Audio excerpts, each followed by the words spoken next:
This 4-Hour Veteran Story is brought to you by American Senior Communities.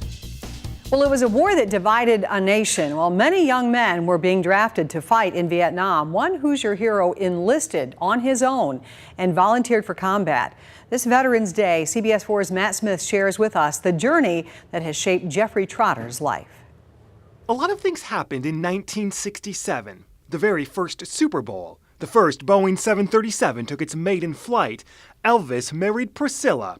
Thurgood Marshall is sworn in as the first black justice of the U.S. Supreme Court.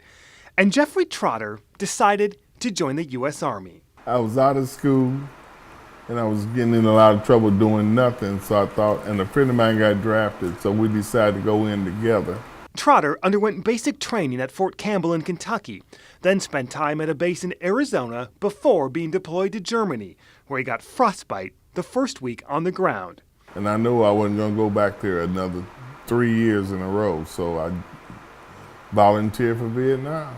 The Army took him up on the offer, and Trotter landed at Cam Ranh Bay in 1969, hooking up with the 101st Airborne Division, a group he developed a tight-knit relationship with. In the Army, it's a little different. What happens in the civilian life is not going to be, it won't work in the military because you depend on each other. And there's no way you can hate me if I'm covering your butt. That served these soldiers well when they spent months battling the enemy for control of Hill 937. You might know it as Hamburger Hill. And you know, they did a movie about Hamburger Hill. Well, we were there. We was in the valley. We spent 6 months in the valley trying to take a hill. Trotter only spent a year in Vietnam, but when he returned home to Indiana in 1970, it wasn't without a price.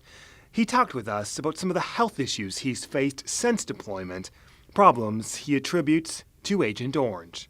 I think that's where the asthma came from and all the rashes come from.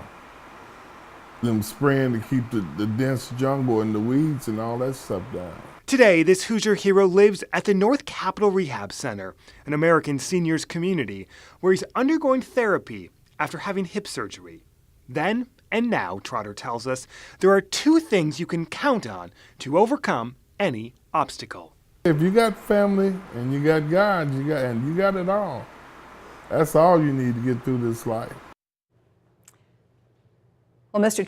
Trotter earned a Bronze Star for his time in Vietnam. After leaving the Army, Mr. Trotter worked for General Motors as an aircraft machinist for 20 years.